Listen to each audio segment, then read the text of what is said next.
Hey, welcome into Strictly Speaking here on True Blue. I'm Bob Frantz. Great to have you. Today, we do a little bit of historical research. Not really, but we're going to rely on somebody else who did. I'm a history buff, but not to the point of studying it myself. I just want to let other people who have studied tell me all about it. Patrick K. O'Donnell is a very special kind of historian. He's a combat historian, a best-selling author, a public speaker. He's written 13 critically acclaimed books that recount the epic stories of America's wars, from the Revolution to Iraq. He's a fellow at Mount Vernon. He's the recipient of numerous national book awards. He's a premier expert on elite and special operations units and irregular warfare, which we'll talk about. His books are described as nonfiction that reads like fiction. His latest book is already a bestseller. It's called The Unvanquished, The Untold Story of Lincoln's Special Forces, the Manhunt for Mosby's Rangers, and the shadow war that forged America's special operations. We're going to learn a lot about military history coming up here on Strictly Speaking.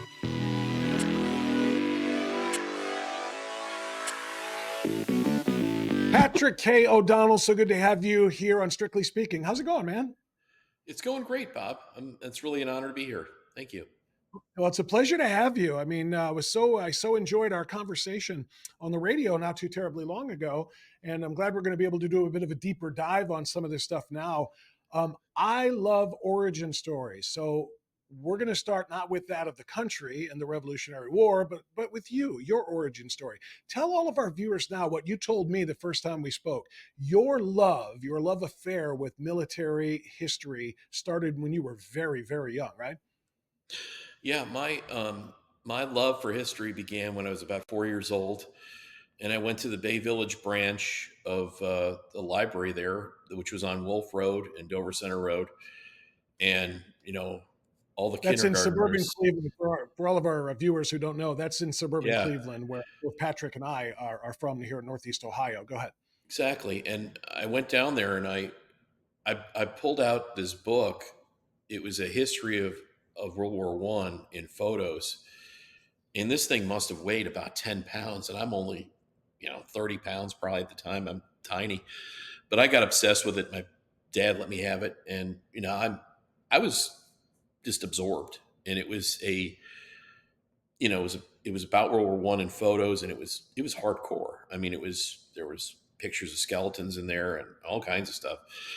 So instead of reading books about dinosaurs, which I like too, but I was reading books about World War One and World War Two, and I was really obsessed with it at a very young age. And I had a library of books, and the Civil War in particular was a very big interest of mine. And I begged my dad to take us to Northern Virginia and Battle of Pennsylvania first, Gettysburg, and we went to Fredericksburg, went to Chancellorsville, Spotsylvania Courthouse, and then did the Peninsula Campaign.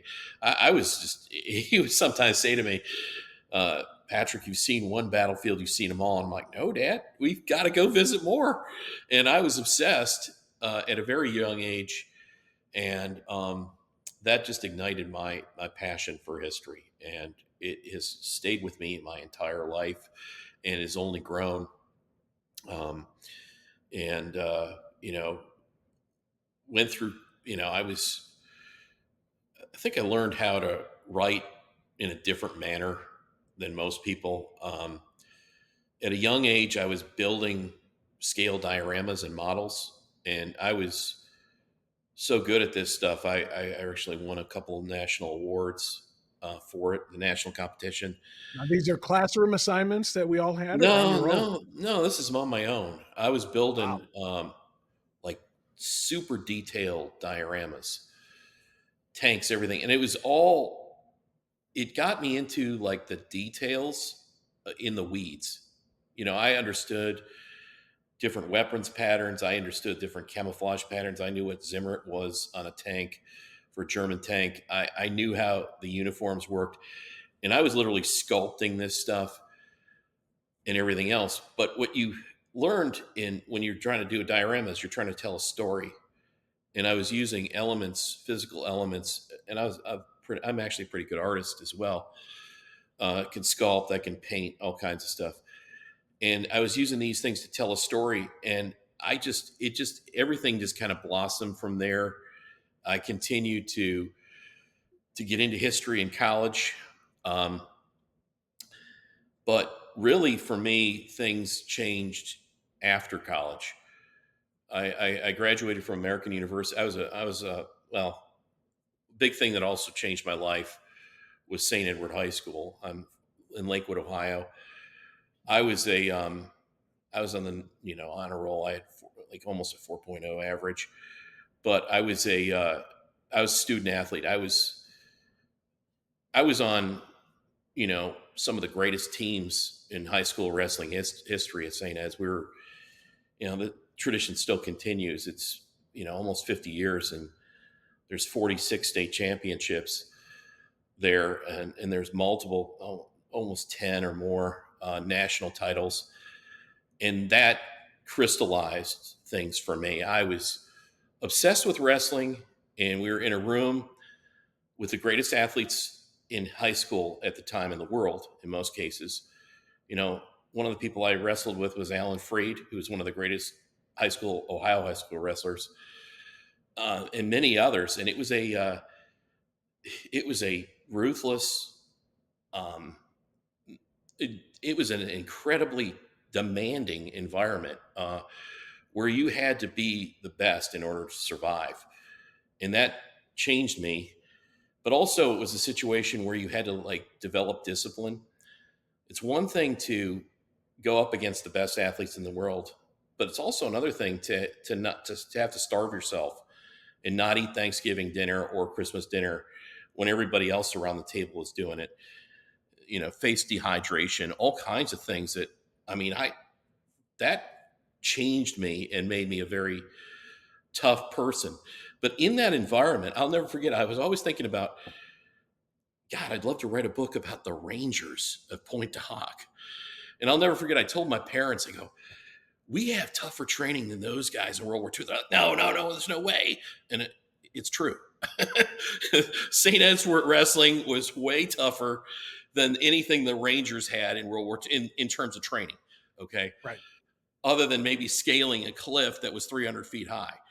But the actual physical demands on your body and endurance and strength and all these other things, that was epic. And I got my wish to tell a story about the Rangers. And then, that was a cool thing. And I also, I got out of college and I started interviewing World War II vets, which this is 1992, and nobody was doing that at all. And my obsession was with the 82nd Airborne, 101st Airborne. I pivoted to the Rangers. I was interviewing hundreds of these guys, and I created a website called The Dropstone, which still exists. It's a virtual museum in oral history site. I don't update it anymore. I focus on my books. But what it was a gathering. It was the first virtual oral history site for World War II veterans in existence. This is in the early days of the internet. And I grew this community that was nothing like it had ever been done before. And I also created a virtual museum where I made the stories of the men the focus. And that just wowed people and were amazed. And, time goes on, and I amassed thousands of interviews, and it would be the veterans themselves that would come to me and say, why don't you write a book on all this stuff? I mean, you've got arguably one of the largest archives of elite unit veterans in the world. And I said, that's a really good idea. And I'll never forget, I got excited about it, and I'm like, how do I write a book? And I had my wife at the time had a friend at Penguin Putnam who was a publicist, and I thought, oh, this is my way in to publishing. And they came back to me and said, well, what you need is a book called Literary Agents. And I'm like, gee, thanks. And I went to Borders And I bought this thing that was like a Bible, and it has, 3,500 agents. And you're not supposed to call anybody. You're supposed to do something called a query letter, all this other stuff. And I just opened the book, looked at one guy, it said special operations in there, and I made a call. And they looked at my site and was like, this is incredible. And, all the things that I had done. And he's like, this is amazing. And I, sort of didn't do anything about it. And he called me back. He's like, where's your book proposal? And I said, I'll get it to you in a month. I had no idea how to write a book proposal. Went back to Borders, bought a book on that, wrote the book proposal, and it wasn't going anywhere. My ex-wife at the time's like, you're never going to, that's nothing that's going to happen with that. I'm like, I think so. Got a call back. Simon Schuster, Random House, and Henry Holt all wanted Beyond Valor. I became the youngest historian in the United States with a major press with Simon & Schuster at age 29. Wow. And that arc has continued. I've been a full-time author and historian for 25 years. I haven't worked a day in 25 years as far as I'm concerned. And I wrote the book about the Rangers that I wanted to write when I was at St. Ed's. But after my first 3 books, things weren't really going anywhere. And I was very concerned about my career. And it's like everything else in much of my life and my career, things find me. And I was invited to a reunion for the 509 Parachute Battalion. I was the invited guest for that unit. And they asked me to be the guest speaker.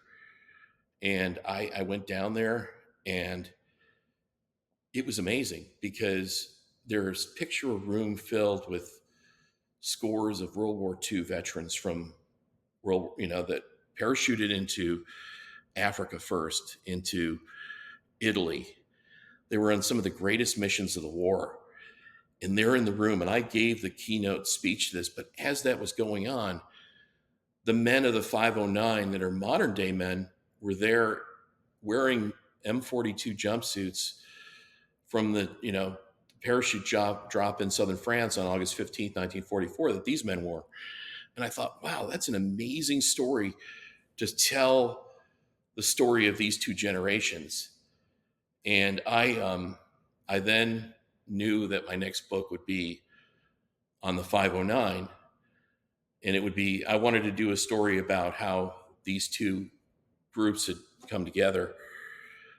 And I received permission from the Pentagon to follow the 509, which was going into battle for the first time in over 50 years to Iraq. And that would mean joining them in battle in Iraq. So I went down to Fort Polk, Louisiana, where the 509 was training. But they were also known as the OBFOR, which is the opposing force. And it's fascinating story. They act as terrorists. During the Cold War, they would act as either Cubans or Soviets or Russians to fight our guys. It would be the red team, so to speak, against the blue team. And they would have the tactics of the Cold War. But in this case, they were acting as the Mujahideen or different cells within Iraq.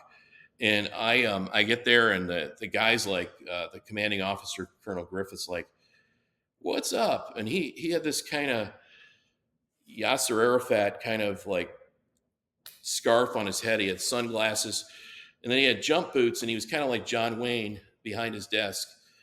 It's like, what's up? You're gonna run with us. And instead of being some sort of like journalist, I was immersed in the training facility of Fort Polk, which is a recreation of the villages in Iraq. And I ran with these guys. I was given a fake ID. I was Ishmael Fatwa. I was a member of Al Jazeera. But I was a party with the Mujahideen.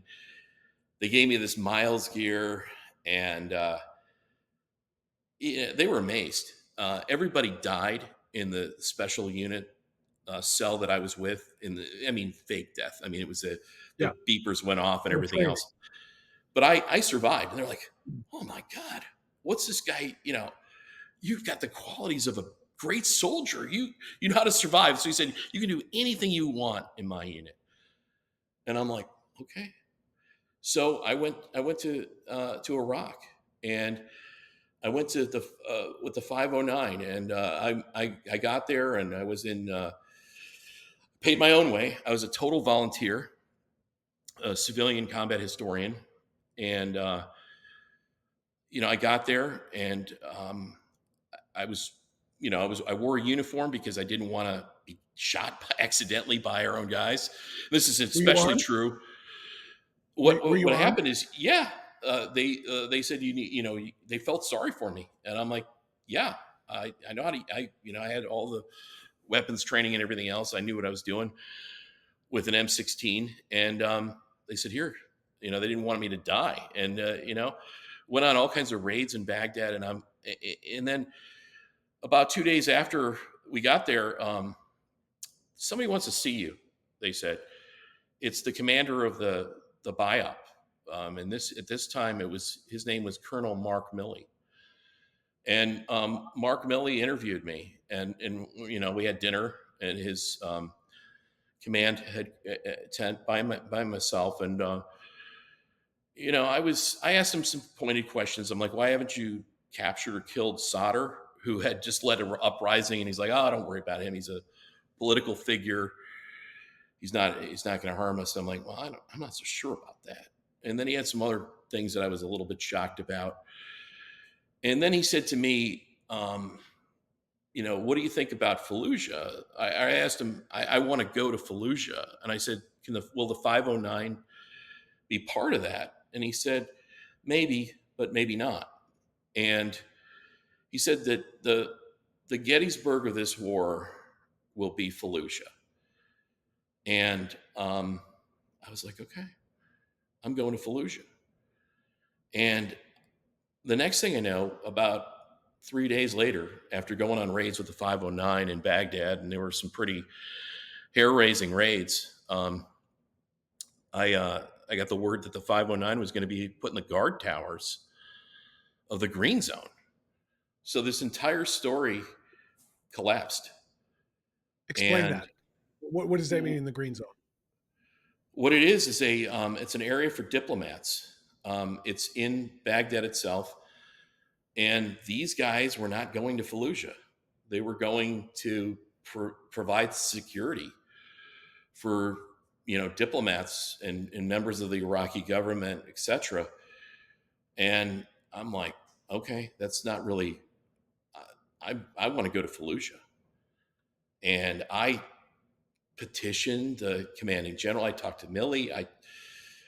They wouldn't. They weren't letting me go. Um, and I just said to him, look, I need to get to Fallujah. And I just told the public affairs guy, I go, look, I gotta go there. This is part of what I'm supposed to be here for. And I sort of dropped a hint that Rumsfeld knew I was there, and he did. It was the next door neighbor at the time was on the Joint Chiefs of Staff, and they knew I was there, and that was enough to sort of put a little bit of you know question into things.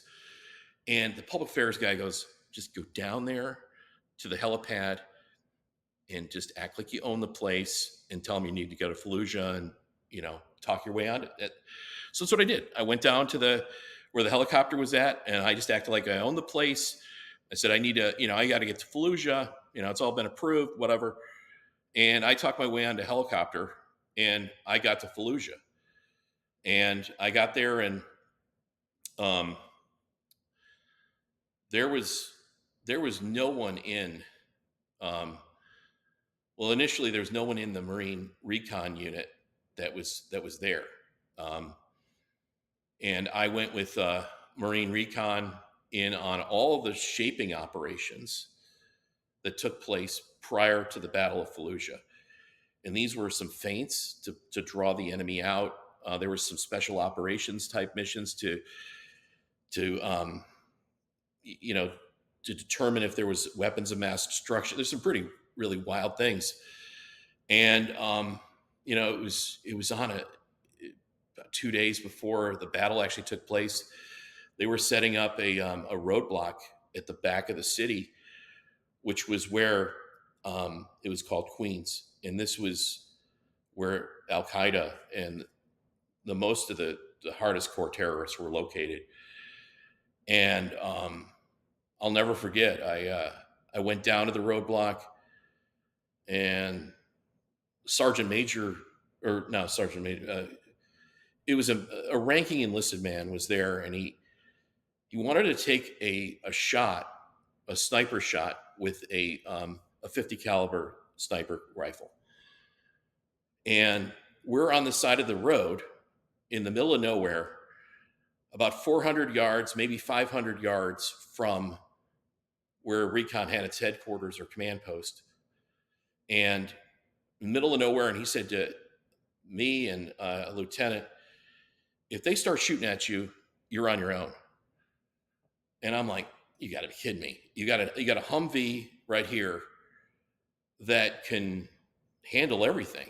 We can all fit in the back. And he took a shot. It missed by about an inch. And the spotter said, you're really close.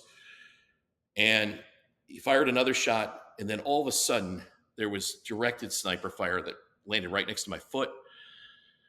And I'm like, I looked at this guy and I'm like, we're all going to get in, right? I didn't say that, but it was like the untold words. No, you guys get. And it was like, get the fuck out. And I'm like, really? And I ran towards the ditch, and I'll never forget, my foot missed, and I had this old wrestling wound from wrestling, and my helmet hit the top of it, and it broke it all open. And I'm starting to bleed. And the lieutenant who was behind me, he was a forward air controller, had dropped his radio, which is worth about $15,000. And if you leave a piece of equipment behind, it's the end of your career. He's like, I'm going back to get it. So I started crawling down this drainage ditch, and I was getting hit by, the bullets were so close to me, next to my ear, and it was they snapped and whizzed, and I had flashback to my interviews with some of the World War II guys, and they told me how at the Battle of Lafayette Bridge, how a bullet, if you know it's so close, it'll snap or whiz. And I'll never forget, I had this experience where something told me not to crawl any further, and a bullet landed right where my head was going to go. And I stopped, and it was miraculous in a way. And the guys behind me were like, they got the radio, and they're like, what are you doing? I'm like, just waiting for you. And I started crawling forward, and it was the most exhausting thing. I crawled and ran 300 or 400 yards under direct sniper fire. And that was just the beginning of the Battle of Fallujah for me. They said that. Let me interrupt for a second, Patrick. Was there a point during this, particularly as you're hearing the whizzing of the bullets going by and the snap and so forth, that you thought to yourself, what the hell did I do? Why did I fight so hard? Why did I want to get on that chopper? Why did I want to go to Fallujah? I mean, yeah, you're there to record history, but not to become part of it by being a casualty of it. I mean, you're there to tell a story, but you didn't have to go into Fallujah. You knew the violence, you knew the danger of that particular place. You were told it's the Gettysburg of the war, and you said, let me get in there. In fact, you fought very hard to get over there. Did you ever think, as those bullets were going by, that you made a big mistake? No. I felt like I meant to be there. I can't explain it. I felt, and then it was weird, a sense of, my sense of fear had changed after that experience. We went back down the road. I don't know why, but I'll never forget, I conquered my fear, and it was just the beginning.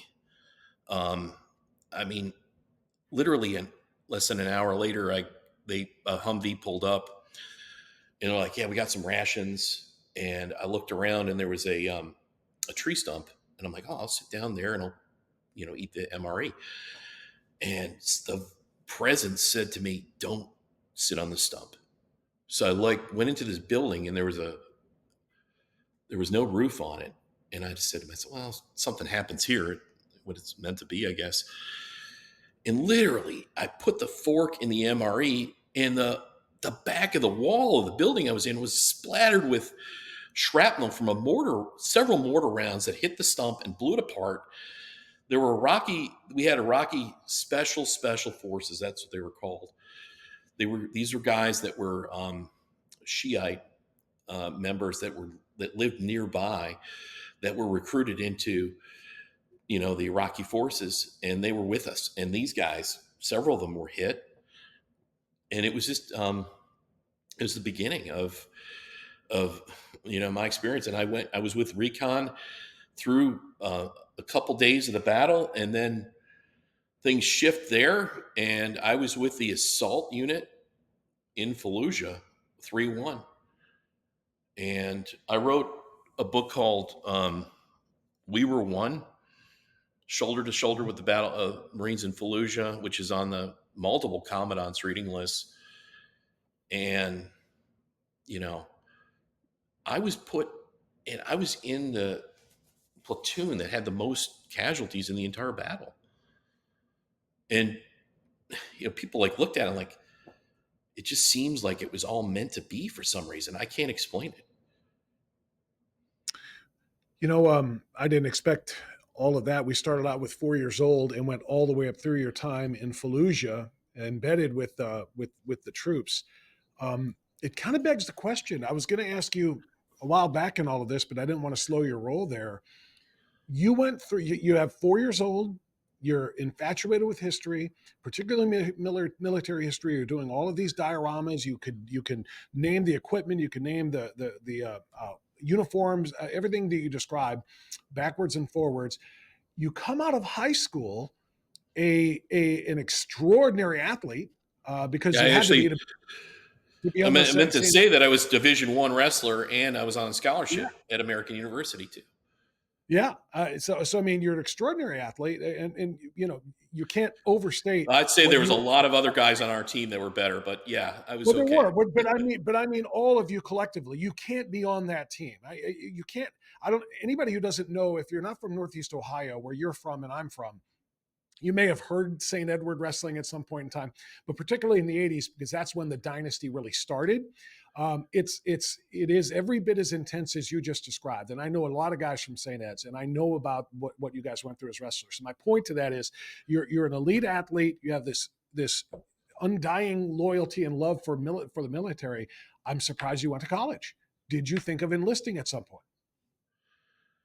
Yeah, I did. And then it was just, I got a wrestling scholarship and an academic scholarship, and that changed my course. I mean, I knew I was meant to do that. I knew it was, um, I knew that was my path, and I pursued it, and I'm glad that I did.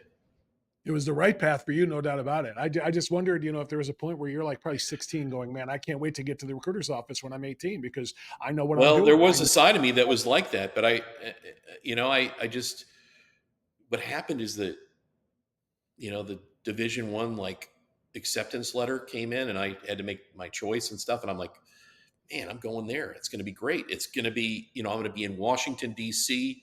I'm this young 18-year-old, and I'm going to, maybe see the world. And I was excited, and it was a great place to go to school.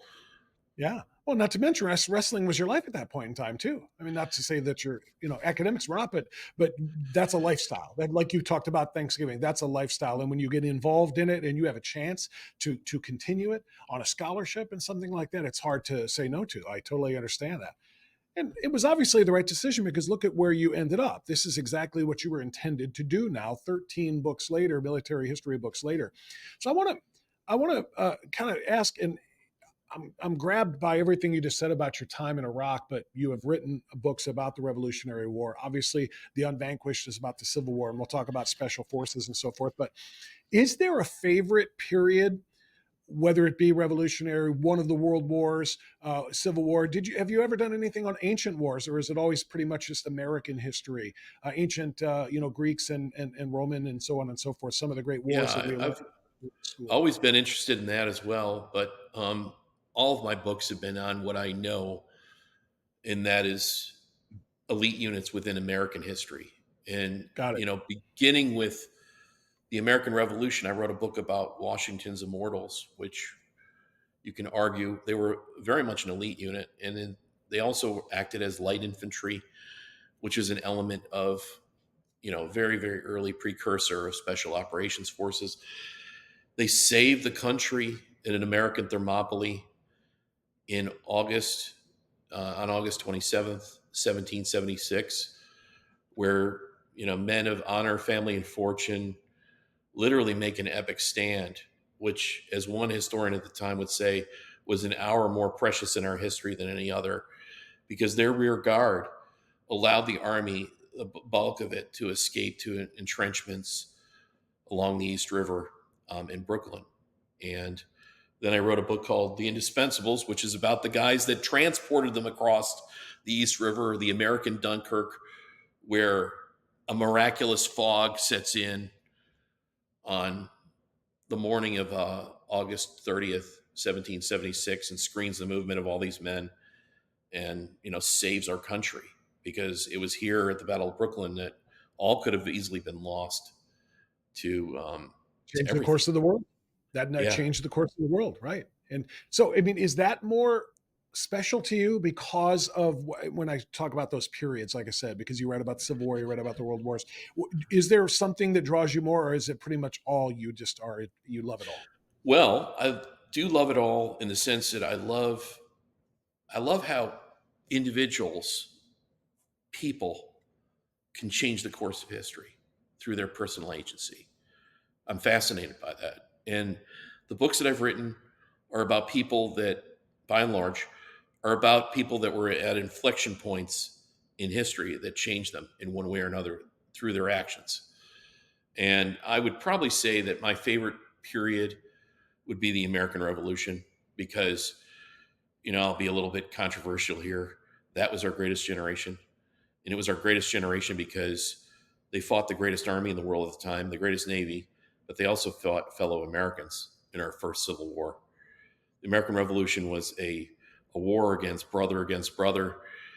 It was a war where people shifted sides constantly. In Washington's Immortals, I have one guy that I followed that changed sides 4 times based on the course of the battles. So, but it was through the American Revolution that we come up with our ideals of freedom and liberty, which are more valuable and important now than ever before. Um, and it was established in that cauldron, of 1774, 1775, 1776, where, Americans would change the world based on their ideals. And those ideals would be exported around the world and shatter empires and build new empires and build new countries, new democracies. Changed everything. Still changes everything. So I have to I have to ask about this now because we're at a time.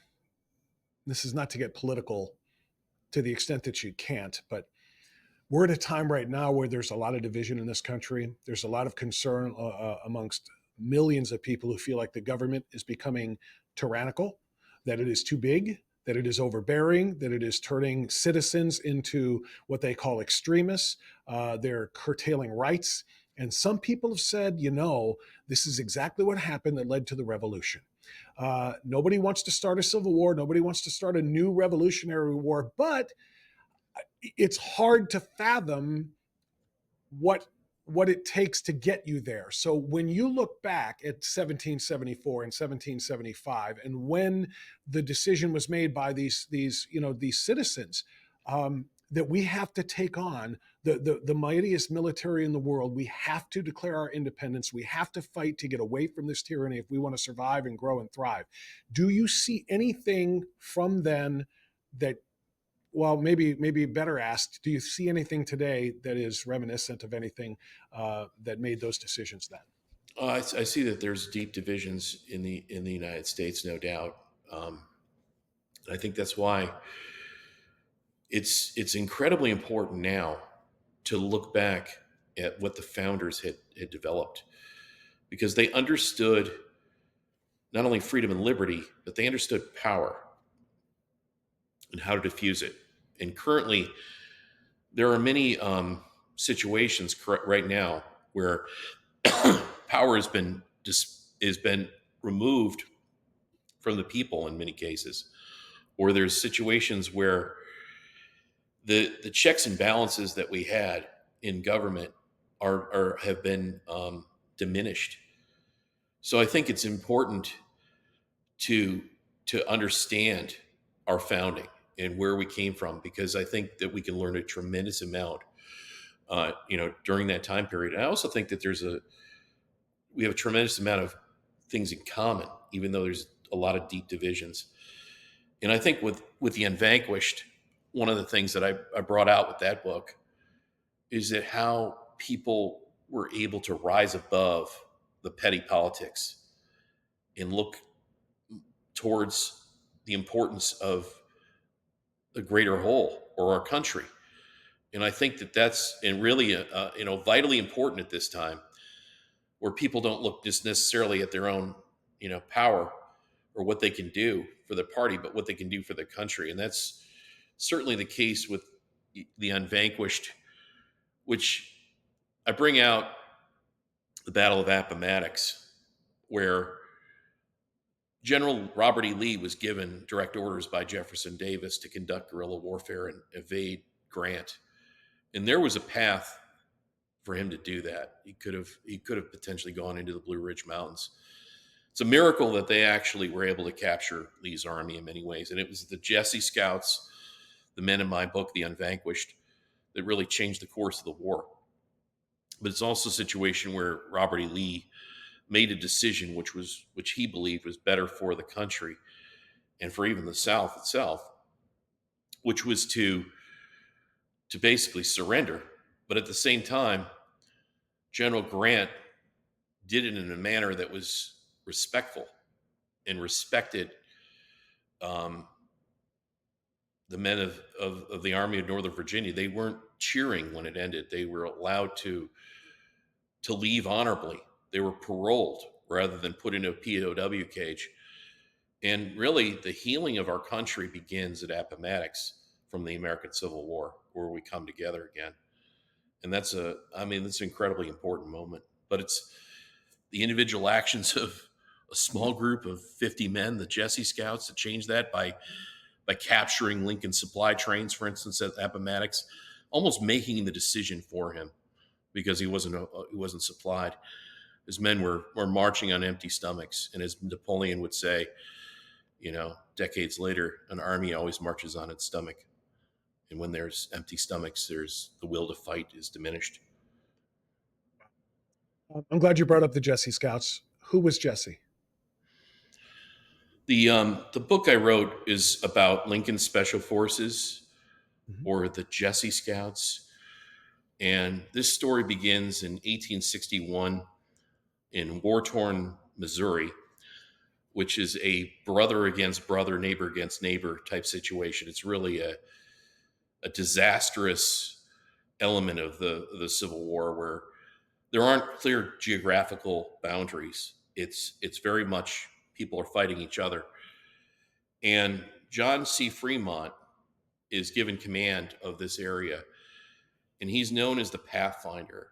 And he was also the first Republican candidate for president in 1856. Really an extraordinary man. He helped, explore the American West. And in doing so, he employed scouts, such as Kit Carson and others. And when he was given command of Missouri, He brought back the scouts and some of the old men, the old guard from the American West, who learned how to fight Native Americans in particular, and they adopted many of their tactics. And it's here that the scouts are born,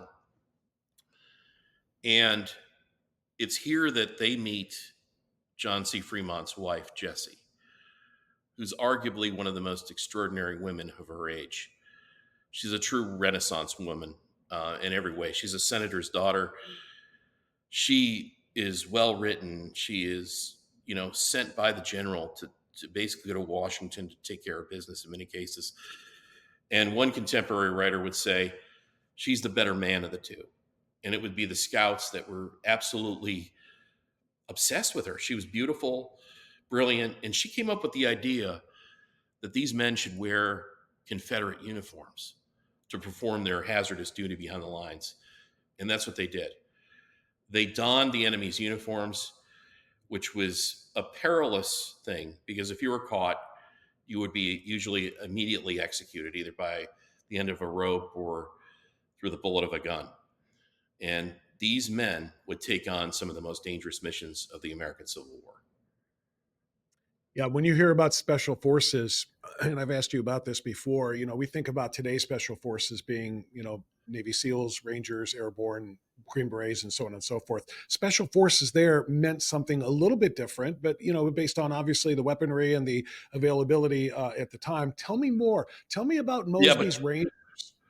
what you see, though, is that these guys, in many cases, while it's the American Civil War, were still 100 years ahead of their time in many cases. And they were doing really extraordinary things, these commandos, especially with the North. And what makes them so interesting and tragic in many ways is most of these men would never come home. It's one of the reasons why the Unvanquished is an untold story. They would die behind the lines performing this hazardous duty. And as a result, they would be awarded 7 medals of honor. And it was an eclectic group of individuals that included men that were born in the South but were Northerners after, as the war progressed. It even includes former Confederates that joined these guys. It's really absolutely fascinating, and they do some really amazing things. And the unit kind of moves along, but it's almost got like this Hollywood story to it because they do extraordinary things. They infiltrate Fort Donelson. One of the guys literally escapes as a woman in disguise. Their commander, John C. Carpenter. But Carpenter is a braggart. He'll say that he was with John Brown during the raid. He was, a crack shot and everything else. But John C. Carpenter also had this like dark side. He would steal anything that wasn't nailed down because he was poor and he wanted money. And he and some of the other Jesse Scouts participated in little things that were against Army regulations, if at the very least. And he was cashiered out of the Army. And the Jesse Scouts almost were completely removed as a military unit. But a small core of these men would survive, and they would be passed from one command to another until they reached General Philip Sheridan. And they would have an impact on the entire Civil War that was very profound. And very, very few people have ever even heard of And these. But I like will you said, also mention makes it your an second untold part of your story. question was that they were then pitted against the South's elite units, the best of the South that they had. And this would be John Singleton Mosby's Rangers. And Mosby is an amazing figure. He's 5'7", maybe 128 pounds at best. Former law student, or lawyer actually, that in law school nearly kills a man because of a fight. Goes to jail for a little while, then is pardoned. At the beginning of the war, he's not for it at all. He's not a secessionist. Doesn't really believe in slavery, but he believes in fighting for his state. And he joins Jeb Stuart's Cavalry Corps, and he's one of their best scouts. He goes out and he's reconnoitering things for the army. And in 1862, he asked Stuart, who's in charge of the Confederate cavalry, if he could create a guerrilla kind of group. Stuart's like, I'll give you one man, and he gives him a guy with a club foot, and they go to an area where they're trying to recruit more guerrilla fighters, and they're at a train station. Mosby leaves his pistols and his horse, and all of a sudden, an entire Union cavalry company surrounds the station, and Mosby and the man with the club foot are both taken into captivity. And his days as a guerrilla fighter are over before they even really begin. But Mosby is amazing. He's able to turn lemons into lemonade.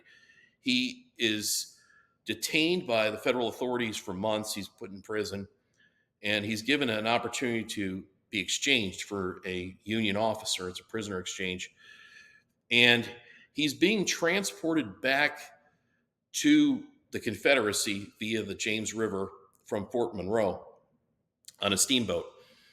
And he uses his tradecraft. He co-ops the captain on the boat, who he sizes up as a Confederate sympathizer, and he's able to glean, crucial intelligence as to where the next Union offensive is going to take place and what units are involved.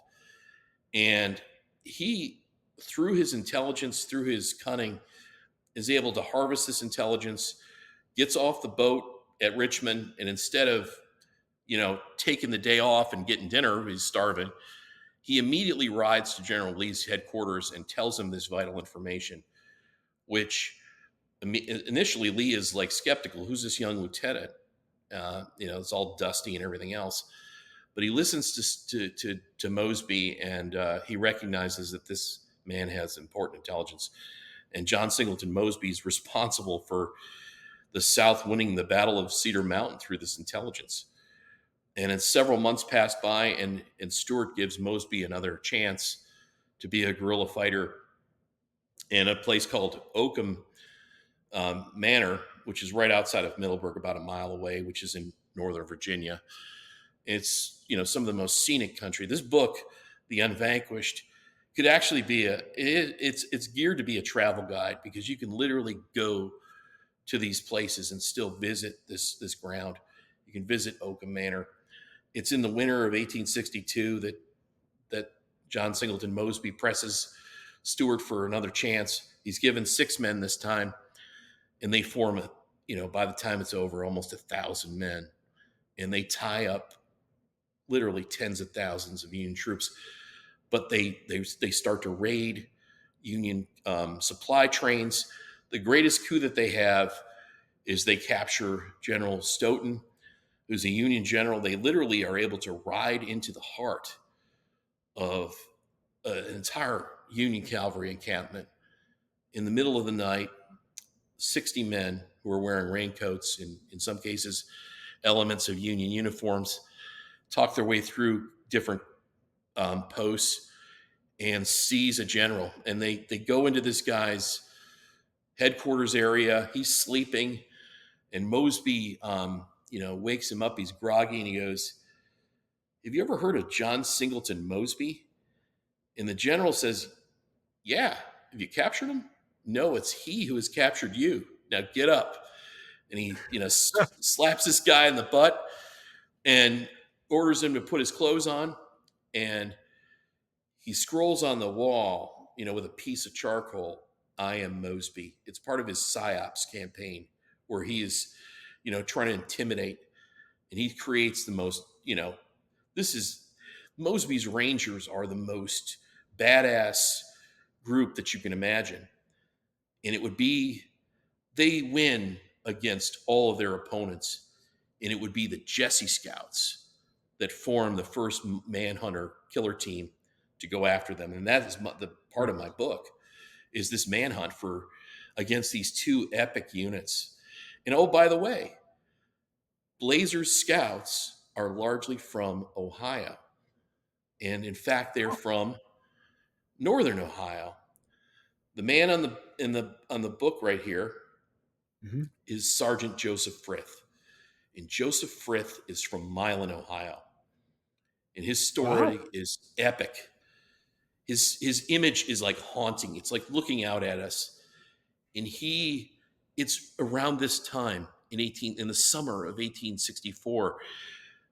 Blazer Scouts are leading General Crook's army towards Lynchburg, and it's here that he's joined by some members of Crook's staff that have no business at all being with them. They encounter their counterparts who are probably dressed as Union soldiers, and they get into a skirmish. And Joseph Frith is able to battle with several of these Confederates.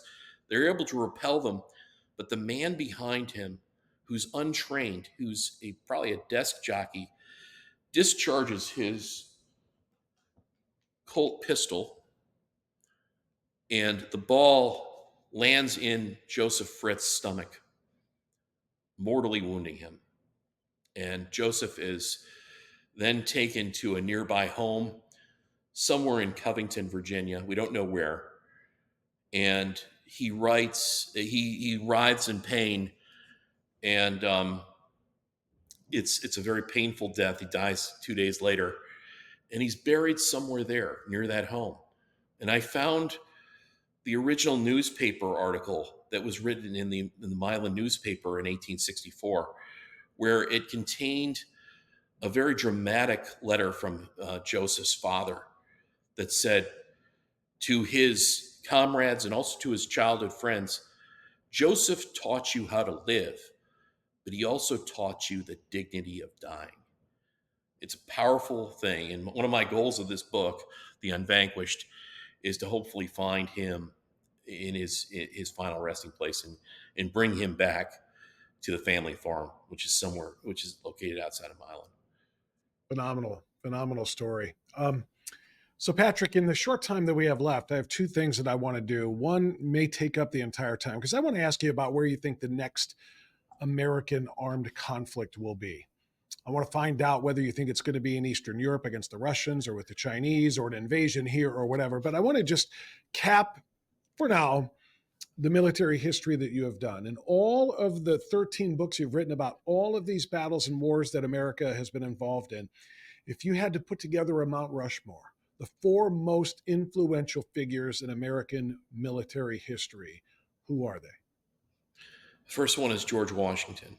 He was our greatest president, and just an extraordinary general in the sense that he had to fight the greatest army in the world at the time, but he also had to form alliances and forge a government. And he does one of the greatest things in American history. He is, after the American Revolution is over, he is considered one of the greatest figures in world history. Instead of becoming a dictator, he gives up command, and it's at Annapolis at the State House there in the room, which I was given the privilege and honor of addressing the Maryland Assembly and also members of the governor's staff, that one of the greatest events in American history takes place. He gives up command. Instead of becoming a dictator, he becomes a civilian again. And that changes history. It's all about, relinquishing things when, in the peaceful change of power. Incredibly important. I would probably put him as number one, and I would almost leave it at that. You're not going to give me three more? Come on. I can't. It's going to be hard to come up with three more. And they don't have to be. I would. The biggest heroes. When I say the four most influential, I mean, you could say Robert E. Lee was influential because he led the secession. You could say, you could talk about Mosby and the role that he played in the Civil War. Anybody you want. I would give the next one to probably General Grant. Okay. I think he was amazing, and he didn't have the skills of Robert E. Lee in terms of. I mean, Robert E. Lee is extraordinary in the sense that he had very little. He was always deprived of the massive amounts of men that General Grant had, or the supplies and everything else, and his ability to maneuver is exceptional. I think it's General Grant, though, that puts together the full strategy, and then also is the statesman that helps bind the country together. He's an amazing president as well. Okay. So that's two. Amazing leader. You got two more in you? You can come all the way to current if you want. You can go back to World War II. You can talk about generals. You can talk about presidents. I would say you've written 13 books, and I'm asking you to narrow it down. I would say William Donovan is another amazingly important figure, and he's the opening prologue of the Unvanquished, and this is why the book ties everything together in the sense that in World War II, in 1940, 1941, America did not possess special operations forces at all. They really didn't even have any kind of intelligence apparatus, any of that stuff. Donovan is tasked with something called the Coordinator of Information. And it's 1940, 1941, and he recognizes that America is the furthest behind in all special operations units. And he writes the president a very important letter that will change really history. And he's also kind of up against the establishment, the general army that doesn't believe in any kind of irregular warfare or special units. He writes, America needs guerrilla bands of bold and daring men organized to sow the dragon's teeth behind the lines, men calculatingly reckless with disciplined daring, who are trained for aggressive action. It will mean a return to our old tradition of the Scouts, Raiders, and Rangers.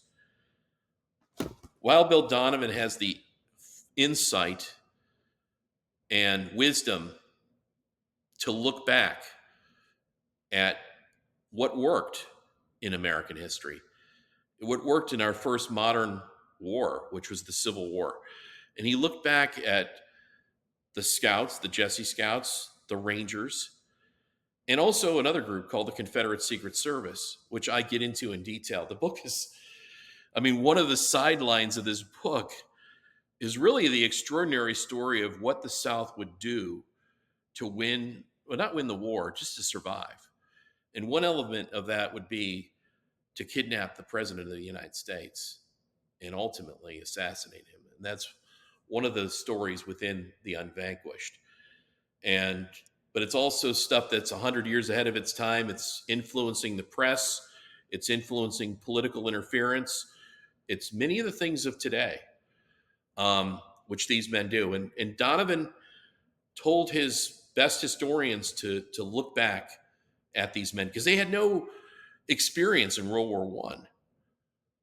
They had to look back at the American Civil War, and they do. And that changes World War II, where we create Jedburgh teams, operational groups, which do sow the dragon's teeth, which do take on the Nazis and change the course of the war, and later become special operations forces. Yeah, we've got time for one more to add to Mount Rushmore. Your Mount Rushmore of American military history. Last one. I didn't mean to put you on the spot like that. This is one of those debates where you could literally probably list a dozen or more names and say, how do you narrow it down to four? Or now that you've got three on there, one more, because there have been so many. But people can read it and decide for themselves. The Unvanquished, the latest of your 13 military history books, The Untold Story of Lincoln Special Forces, The Manhunt for Mosby's Rangers, and The Shadow War That Forged America's Special Operations. Next time we talk, Patrick, we'll have to talk about where the next American battleground is going to be, and when the next time we're going to have to actually pick up arms and go to battle. I unfortunately think that we're on the verge of. This is the most dangerous times in world history. I feel that way too, and that's why I want to tap into your knowledge, your historical knowledge, and bring that current and see where it takes us. Patrick K. O'Donnell, thank you for the time. I appreciate it. Congratulations on the Unvanquished, as well as all of your other incredible works, and we'll look forward to chatting with you again. Thanks, Bob. I really appreciate it. Thank you. We appreciate you doing it. Thank you. All right, that's going to do it for Strictly Speaking today. Don't forget to share this episode with people that you think will find value in it. Put it on your platforms and continue to watch True Blue. We'll see you next time.